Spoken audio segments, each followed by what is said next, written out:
오늘 제목은 하나님 세우신 지도자, 이런 말씀입니다. 모두가 지도자가 될 수 없죠. 몇 사람만 지도자가 되는 거예요. 그런데 생각해 보세요. 어떤 사람은 지도자가 돼서 계속 지시하고 살고, 어떤 사람은 지도자의 말을 듣고 계속 따라다녀야 돼요. 하라는 대로 해야 되고. 그러면 우리가 아이들을 위해 축복 기도할 때 리더가 되게 해주세요. 저도 카톡에 또 전화번호부에 우리 막내에 대해서 리더 이혜진 이렇게 써놓거든요. 리더가 되라. 가능하면 앞에 서서 사람들에게 영향력 있는 사람이 되라. 이래라 저래라 할 때 따라가는 사람 되기보다는 앞서서 선하게 리더가 돼서 사는 게 좋겠다. 이걸 축복의 말로 우리가 받죠. 사실 모두가 리더가 될 수는 없어요. 형제를 낳아도 위가 있고 아래가 있는 법인데, 당연히 에서가 먼저 나왔으니까 에서가 먼저고 야곱이 나중이죠. 그런데 하나님께서 이제 이걸 뒤집으셨어요. 야곱을 사랑하신다는 거예요. 에서는 미워하신다는 거예요. 에서가 훨씬 남자답고 뭔가 사냥도 잘하고 어머니 치마 폭에서 사는 사람이 아니고, 에서는 활동적이고 아버지가 보기에는 에서가 더 대단해 보였던 것이죠. 그런데 이 판도를 하나님이 깨시고 야곱을 통해서 이스라엘 민족을 이루시고 12지파를 세우신 것을 볼 수가 있습니다. 쌍둥이니까 간만에 차로 났으니까 얼마나 큰 차이가 있겠는가 싶지만, 또 내려가서 야곱의 형제들을 쭉 보면 루벤이 첫째잖아요. 왕이 넷째에서 나오고, 또 당장의 애굽에서는 11번째 아들 요셉이 또 지휘력을 갖게 되는 거죠. 지도력을 갖게 돼요. 이런 부분은 고대의 어떤 질서를 허무는 그런 말씀이기도 한데, 하나님께서 원하시는 자를 세우신다는 중요한 사상이 성경에 자리 잡고 있습니다. 갈릴리 어부들을 중심으로 예수님 제자들은 무식한 사람들로 간주되었지만, 예수님 승천 후 그들이 예루살렘 교회를 개척했고 위대한 일을 이루었는데, 우리가 보기에 시골뜨기들이 도시에서 개척을 해서 교회를 잘할 수 있을까? 그런데 아무 문제가 없었어요. 예루살렘 교회는 탁월했고 많은 사람들은 그 리더십에 감동했고 무릎을 꿇었어요. 하나님이 세운 리더들의 아름다운 모습을 우리가 보게 되고, 더 놀라운 것은 교회 반대편에 서 있던 핍박자 바울이 교회 개척에 위대한 일을 이루고 사도행전의 주인공이 되어서 놀라운 사역을 이어갔다는 것은 사람들이 기대할 수도 없었고 기대한 적도 없었던 위대한 일이 역사에 펼쳐졌다는 것을 의미하는 거죠. 아모스 시대에 아마샤라는 제사장이 있었어요. 선지자 아모스가 나타나서 막 예언을 하는데 너무 무섭게 예언을 하는 거예요. 제사장도 있는데. 그래서 굉장히 못마땅했는데, 아모스가 뭐라고 예언하냐면, 당시 왕이 여로보암 2세였거든요. 여로보암 왕은 칼에 죽을 겁니다. 이렇게 예언했어요. 이스라엘은 사로잡혀 그 땅을 떠나게 될 겁니다. 이렇게 예언을 했어요. 그러니까 제사장이 보기에는 근거도 없고 자기는 그런 메시지를 받은 적도 없는데 화가 많이 났어요. 이 땅이 아모스 때문에 살 수가 없다, 이렇게 생각을 했습니다. 그래서 이 말을 왕에게 전하면서 도대체 사람이 살 수가 없습니다, 아모스 때문에, 이렇게 얘기하니까 왕은 자기를 욕하는 것 같은 선지자의 말이 너무 거치니까 제사장이 그렇게 나서준 게 고마웠겠죠.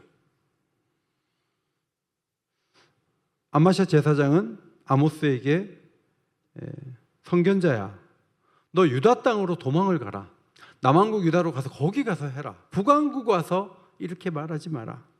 거기 가서 떡을 먹으면서 거기서나 예언해라. 베델에서 예언하지 마라. 여기는 왕의 성소고 왕의 궁궐이다. 그러니까 여기 북왕국을 떠나라, 이렇게 말을 했어요. 아모스가 아마샤의 얘기를 듣고, 제사장의 말을 듣고 이렇게 말했습니다. 나는 선지자가 아니며 선지자의 아들도 아니라 나는 목자요 뽕나무를 재배하는 자로서 양떼를 따를 때 여호와께서 나를 데려다가 여호와께서 내게 이르시기를 가서 내 백성 이스라엘에게 예언하라고 말씀을 해서 지금 예언하는 거예요. 이렇게 말했어요. 저 원래 선지자 아니에요. 저희 아버지도 선지자 아니에요. 집안이 좋은 것도 아니에요. 저는 뽕나무 재배자예요. 양치는데 하나님이 이 말을 하라고 해서 내가 얘기를 하는 거거든요. 그런데 얘기하지 말고 딴 데로 가라. 그렇게 당신이 말했기 때문에 당신의 부인은 성 가운데 창녀가 될 거예요. 당신의 애들은 칼에 죽을 거예요. 이 땅은 황무하게 되고 이스라엘 사람들의 거주지가 옮겨져서 팔려가게 될 거라고 무서운 예언이 쏟아져 나왔습니다. 사실 아마샤 제사장은 아모스 선지자가 저렇게 말하는 걸 막아야 된다. 근거도 없이 사람을 불안하게 한다. 그러니까 너는 외국으로 가라. 이렇게 말했던 거죠. 그리고 자기는 충성스러운 제사장이 되려고 했어요. 문제는 아모스가 왜 그런 예언을 했는지 몰랐어요. 하나님이 아모스를 보내서 말씀하셨는데 그걸 도무지 알지 못하고 자기는 베델에서 금송아지나 섬기는 제사장이기 때문에 여호와 하나님에 대한 임재를 경험한 적이 없는 사람이에요. 그러다 보니까 협박하고 위협하는 일만 하다가 엄청난 그런 예고를 듣게 된 것이죠. 하나님은 성전이 아닌 목장에서 아모스를 부르셨고 아모스는 하나님 말씀을 전했습니다. 먹줄, 다림줄이라 그러죠. 먹줄을 저도 어릴 때 봤는데 이렇게 벽이 똑바르게 되는지 밑에다가 이렇게 줄을 해가지고 무거운 줄을 달아가지고 이렇게 재봐요. 그러면 벽이 기울고 있으면 공사를 다시 해야 되거든요. 그런데 하나님께서 다림줄을 이스라엘 가운데 두고 이스라엘을 용서하지 않겠다. 더 이상 참지 않겠다. 그렇게 무섭게 말씀하시면서 이제 심판이 진행되기 바로 직전이었는데 아마샤가 아모스의 메시지를 문제 삼으면서 당신은 사라져야 돼 라고 말을 했던 것이죠. 이것은 어떤 면에서 보면 주도권 다툼이에요. 아마샤가 종교적인 주도권을 잡느냐 아모스가 잡느냐. 아마샤는 권력이 있었고 왕이 도와주니까 자기가 주도권을 충분히 쥘 수 있다고 생각을 했던 것이죠. 그러나 아모스 뒤에는 하나님이 계셨습니다. 하나님께서 아마샤에게 위협하는 예언을 하라고 말씀하셨던 것은 나는 아모스를 통해 계속 이스라엘 사회에 대해서 말씀하시겠다는 의지를 반영한 것이고 아모스는 그 사역을 계속 이어가겠다고 말한 것입니다. 따라서 아모스의 사역을 아무도 막을 수가 없었습니다. 여러분, 사람이 앞에 설 때 저 사람 긍정적이야? 부정적이야? 부정적인 사람은 맨날 부정적이더라고요. 늘 부정적이에요. 어릴 때부터 부정적이야. 그러면 그 사람은 계속 어디 가나 부정적인 얘기만 해요. 부정적이야, 긍정적이야. 자, 그런 관점에서 볼 때는 아모스는 굉장히 부정적인 사람이에요. 그럼 가까이 해서는 안 되는 사람이에요. 저 사람은 얼마나 헌신적이야? 3주기도에 다 나왔어? 한 번도 안 나왔어? 자, 그래도 가지고 사람을 판단을 할 수가 있어요. 저 사람 뭐 몇 번 안 나왔어. 난 다 나왔어. 자, 이걸 가지고 판단할 수가 있어요. 또 교회에 저 사람이 있어서 얼마나 유익이 되느냐, 그걸 가지고 그 사람이 유용하다 유용하지 않다 말할 수 있어요. 저 사람은 헌금도 많이 해. 저 사람은 굉장히 헌신적이야. 저 사람 물질을 아까워하지 않아. 밥도 많이 사. 여러분, 그런 관점에서 저 사람이 지도자가 될 수 있어 없어? 말할 수 있어요. 성경을 보면 그런 거 중요하지 않아요. 더 중요한 게 뭔지 아세요? 하나님이 원하셔서 거기 있느냐 하는 거예요. 하나님이 기뻐하시는 사람인가 하는 거예요. 하나님이 기뻐하지도 않는데 헌신할 수 있어요? 하나님이 기뻐하지도 않는데 많이 드릴 수도 있어요. 하나님이 기뻐하지 않는데 긍정적일 수 있어요. 우리는 우리 나름대로의 기준을 가지고 옳다, 옳지 않다, 맞다, 틀리다 이걸 많이 판단해요. 또 지도자에 대해서도 저 사람은 이제 아니야 라고 얘기해요. 근데 더 중요한 건 뭐냐면 하나님이 그 사람을 원하시느냐예요. 이것은 지도자만이 아니라 많은 부분에 적용이 돼요. 배우자에 대해서도 그래요. 하나님이 내게 보내주신 배우자다. 그러면 손발이 하나 없어도 내 짝이에요. 실력이 좀 모자라도 내 짝이에요. 하나님이 보내주신 게 제일 중요하기 때문에. 그러나 내가 좀 이득을 보려는 관점에서 부부로 지내려고 하면, 이득이 안 되면 저 사람 내 짝이라고 할 수 있나? 해야 되나? 이런 고민에 빠지게 되는 거죠. 본문 말씀은 다윗이 어떻게 이스라엘의 목자가 되었는지, 요압이 어떻게 군대 장관이 되었는지를 보여주는 역대상 말씀이에요. 1절에 보면 온 이스라엘이 헤브론에 모였는데 이들은 다윗과 가까운 친족들이었습니다. 이들은 유다 지파 사람들이었어요. 이들은 다윗이 왕이 되는 것에 대해서 환호했는데 두 가지 이유 때문에 왕이 됐다고 받아들였어요. 첫 번째로는 사울왕 시대에 출입한 사람이다, 인정을 받은 사람이다 하는 성과가 있는 사람이에요. 그러니까 다윗은 사울 시대에도 누구 몸에 한 부분 떼갖고 와 그러면 막 몇십 명, 100명도 떼갖고 오는 사람이에요. 무서운 사람이에요. 다윗은 하라는 대로 하고 인정받아가지고 막 금방 책임지고 뭔가를 할 수 있는 위치에 올라섰던 전력이 있던 사람이죠. 그러니까 다윗은 이미 싸움에 있어서 한 번도 진 적이 없기 때문에 대단한 사람으로 사람들이 다 인정해요. 유다 지파가 다 인정해요. 그런데 또 하나 인정을 받는 것은 무엇인가 하면 하나님이 다윗을 인정했다는 거죠. 3절 성경을 보시고, 오늘 자막이 안 나오니까 이제 성경 안 갖고 다니는 사람은 큰일 났어요. 오늘 빈손으로 이렇게 오더라고요. 교회를 오는데 손에 요새 안 가지고 다녀요. 그냥 이렇게 하면서 와요. 교회 올 때 이렇게 하면서. 그러니까 안 돼요, 여러분. 성경책 갖고 다녀야지. 성경책. 오늘 성경책 없는 분들은 성경책 읽을 때 이렇게 성경책 갖고 다녀야 돼요. 자, 3절 11장 3절 시작. 이에 이스라엘의 모든 장로가 헤브론에 있는 왕에게로 나아가니 헤브론에서 다윗이 그들과 여호와 앞에 언약을 맺으며 그들이 다윗에게 기름을 부어 이스라엘의 왕으로 삼으니 여호와께서 사무엘을 통하여 전하신 말씀대로 되었더라. 두 번째 다윗이 왕이 되는 이유가 뭐예요? 하나님께서 기름 부으신 거예요. 하나님이 인정했다는 것이 이미 나타났는데 다윗이 자기 입으로 말한 게 아니고 사무엘이 말하고 다닌 거예요. 그래서 하나님이 세운 사람이라는 인식이 유다 지파에게도 있었고 이스라엘 백성들에게도 있었던 것으로 보입니다. 이 말씀은 사무엘하 5장 3절에도 비슷하게 기록이 되었는데, 사무엘하 5장 3절에는 여호와께서 그에게 그를 부르셨다는 이 뒷부분 말씀, 여호와께서 사무엘을 통하여 전하신 말씀대로 되었더라, 이 말씀이 빠져 있어요.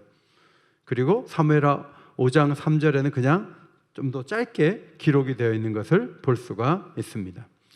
다윗은 성과가 있었습니다. 두 번째는 하나님이 부르신 것이 확실했습니다. 그래서 왕이 될 수 있다 해서 헤브론에서 기름을 붓고 왕이 된 거예요. 그런데 요압이라는 사람이 지휘관이 된 거는 그래서 된 것이 아니죠. 좀 다르게 됐죠. 그 과정을 6절에서 보여주고 있어요. 자, 성경 보시고 6절을 같이 읽겠습니다. 6절 시작. 다윗이 이르되 먼저 여부스 사람을 치는 자는 우두머리와 지휘관으로 삼으리라 하였더니 스루야의 아들 요압이 먼저 올라갔으므로 우두머리가 되었고. 요압은 하나님이 다윗 보고 요압 군대장관 삼아라 그래서 된 거 아니에요.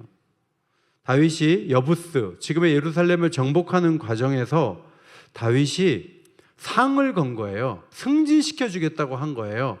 여기 먼저 올라간 자라고 했지만 예루살렘을 치는데 공헌한 사람은 내가 우두머리 삼아줄게 라고 상을 걸었어요.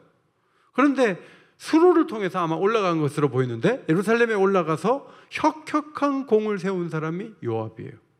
그래서 다윗이 상을 건 그대로 요압은 다윗의 오른팔과 같은 군대 장관이 된 것입니다. 다시 정리를 하면 다윗이 왕이 된 근거는 사울 시대의 인정을 받은 것과 하나님이 그를 부르셔서 왕이 됐다는 두 가지 근거가 있지만, 요압이 군대 장관이 된 것은 예루살렘을 올라갈 때 혁혁한 공을 세웠다는 한 가지 공이 있을 뿐이에요. 여기에 차이가 있어요. 그런데 요압이 요때 오른손같이 쓰임을 받는 위치에 올라와서 우리가 역사서를 읽어보면 세 사람을 죽여요. 따라합시다. 아브넬, 아마사, 압살롬, 세 명을 죽여서. 첫 번째 누구라고요? 아브넬, 아마사, 압살롬, 세 명을 죽여요. 이 세 사람은 다윗이 죽이기를 원치 않는 사람들이었어요. 그런데 개인적인 감정 때문에 세 명을 없앤 게 요압의 잘못이에요. 그는 왕의 부하였지만 늘 왕의 뜻보다는 자기가 옳다고 생각했어요. 그리고 군사적 판단, 감정적 판단에 끌려서 행동했어요. 다윗이 나중에 노인이 되어서 솔로몬 앞에서 섰을 때 솔로몬에게 유언을 몇 가지 남겼는데, 요압에 대한 유언도 있어요. 그것이 역대상 2장이에요. 요압이 태평시대에 전쟁에 피를 흘리고 자기 허리에 띤 띠와 신은 신에 묻혔으니 그의 백발이 평안히 세월에 내려가지 못하게 하라 그랬어요. 다윗은 요압이 정말 자기를 잘 도와줄 줄 알았어요. 그런데 긴 시간 지나면서 요압이 이 손에 안에 안 들어요. 누이가, 다윗의 누이 수르야인데, 수르야의 아들이니까 조카예요. 조카인데 이 조카가 이 고집이 세요. 자기 마음대로 계속해요. 그러니까 어떻게 다윗이 할 수가 없는 거예요. 다윗이 요압을 발탁한 것은 잘못된 선택이었어요. 평생 다윗은 괴로운 시간을 보내야 했습니다. 저는 다윗이 요압을 발탁한 게 잘못이라고 생각해요. 그러니까 예루살렘 올라갈 때 공을 세우면 내가 우두머리 삼아줄게, 이게 잘못됐다고 생각해요. 왜냐하면 이 부분에도 다윗의 기도와 신중함이 필요했다고 생각을 해요. 그거를 어떻게 알 수 있느냐? 자, 누가복음 6장, 성경 갖고 계신 분들 누가복음 6장 찾겠습니다. 자, 오늘 성경 안 갖고 계신 분은 손을 이렇게 흔드세요. 자, 없어요, 이렇게 하고. 성경을 다음번은 꼭 갖고 다니라는 말씀이에요. 자, 6장 12절 13절. 누가복음 6장 12절 13절 같이 읽어요. 시작. 이때 예수께서 기도하시러 산으로 가사 밤이 새도록 하나님께 기도하시고 밝음에 그 제자들을 부르사 그 중에서 12를 택하여 사도라 칭하셨으니. 여러분, 사도를 세우시기 전에 예수님이 뭐 했어요? 밤새 기도하셨어요. 12사람 세울 때 예수님이 그냥 기분 내키는 대로 세운 거 아니에요. 기도하셨어요. 예수님이 12사도 세우는데 기도를 밤새 했다면 다윗도 상을 걸 것이 아니라 하나님 앞에 군장을 누구를 세울까라고 물어보고 하나님이 원하는 대로 사람을 세워야지. 그렇게 하지 않았어요. 실력 있는 사람이면 된다고 생각했어요. 싸워서 이기면 된다고 생각했어요. 근데 그 사람이 자기 마음대로 사는 사람이었어요. 어떻게 할 줄을 몰랐어요. 여러분이 대통령 선거를 하거나 교회에서 일꾼을 뽑거나 여러분이 배우자를 선택하거나 제일 중요한 게 뭔지 아세요? 실력이 아니에요. 능력도 아니에요. 인물도 아니에요. 이력도 아니에요. 성과를 냈냐? 그것도 아니에요. 삶의 여정이 좋았냐 안 좋았냐? 그것도 아니에요. 제일 중요한 게 뭐예요? 지도자가 될 가장 중요한 요건, 따라합시다. 하나님이 기뻐하시는가? 그걸 기도를 안 하고 어떻게 알아요? 기도를 해야 돼요. 기도를 해야 돼요. 남자 여자 이렇게 만나면 요새는 막 너무 빨리 친해져서 한 달도 안 됐는데 막 여행 다니고 막 안 돼요. 저 사람 하나님이 기뻐하시는가? 그거 먼저 생각을 해야지. 하나님이 원치도 않는데 내가 내 마음대로 하면 어떡해?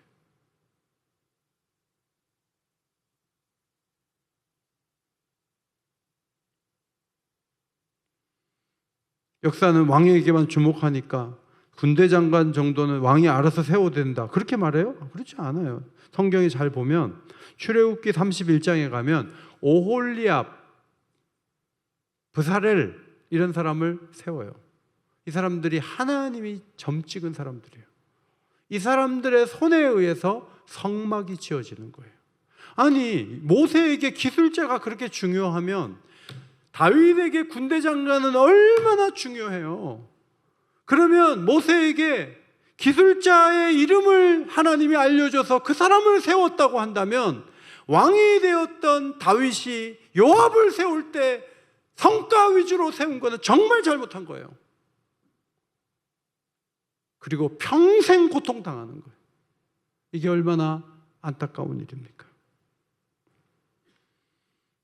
아브넬을 막 죽이고, 그러니까 요압이, 그 아브넬은 왜 죽이면 안 되냐면 우리로 말하면 이북에서 내려온 국방부 장관이에요. 전쟁 안 하려고 내려온 사람, 그 사람 찔러 죽이면 북한에서 미사일 쏘지 않겠어요?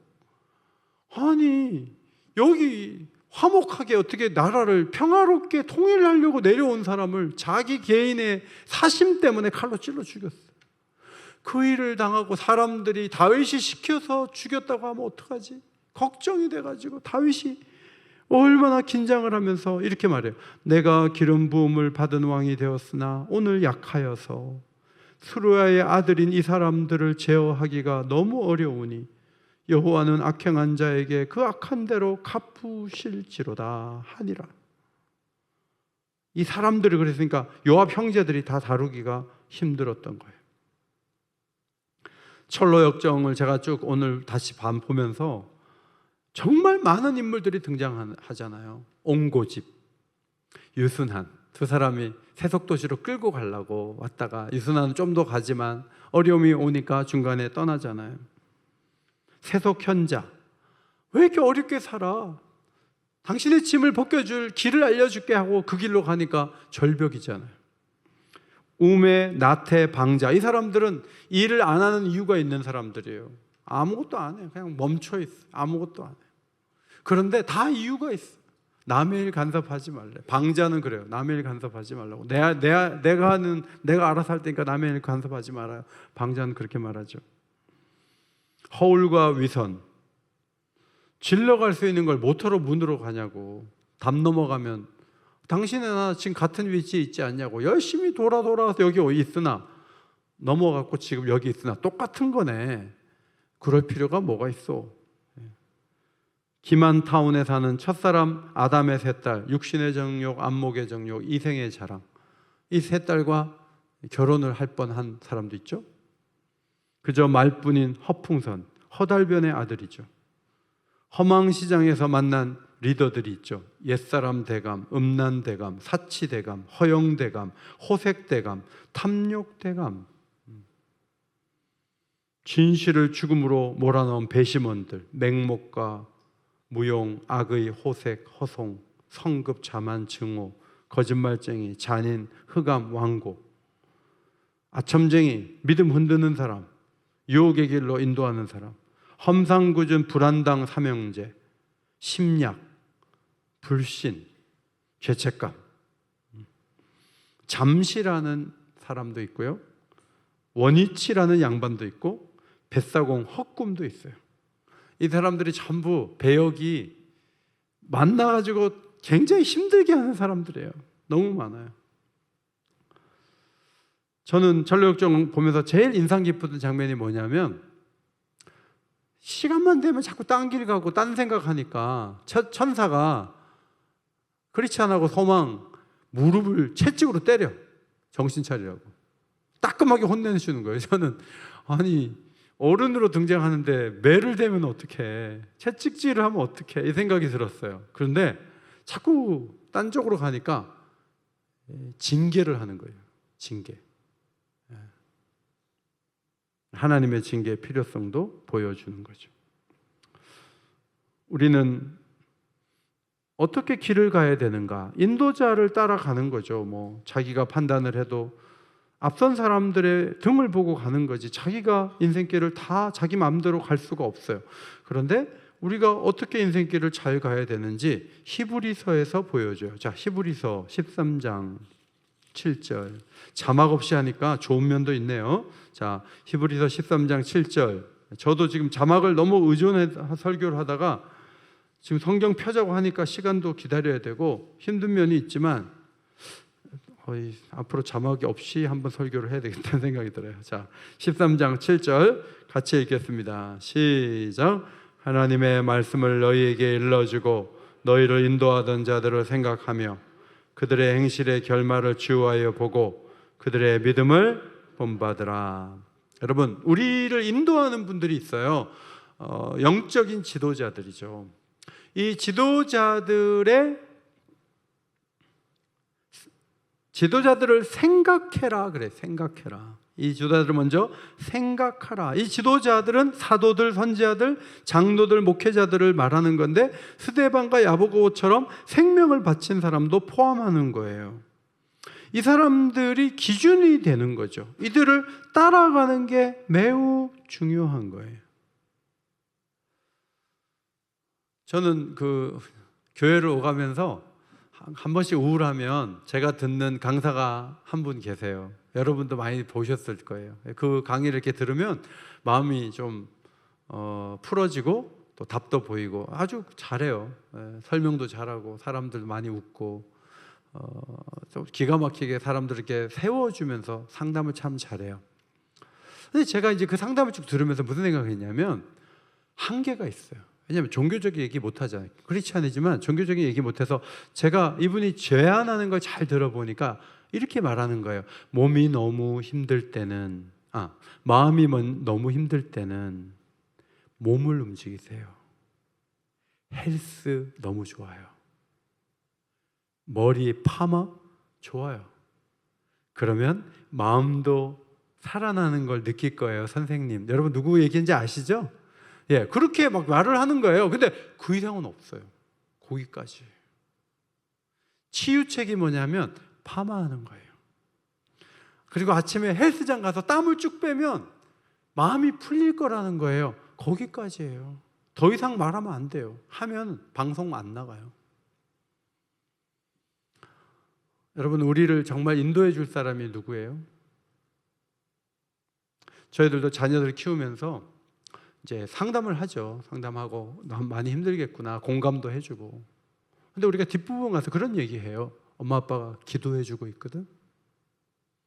어제 말씀 보니까 이 말씀이 너무 좋았는데 한번 찾아보면 좋겠다.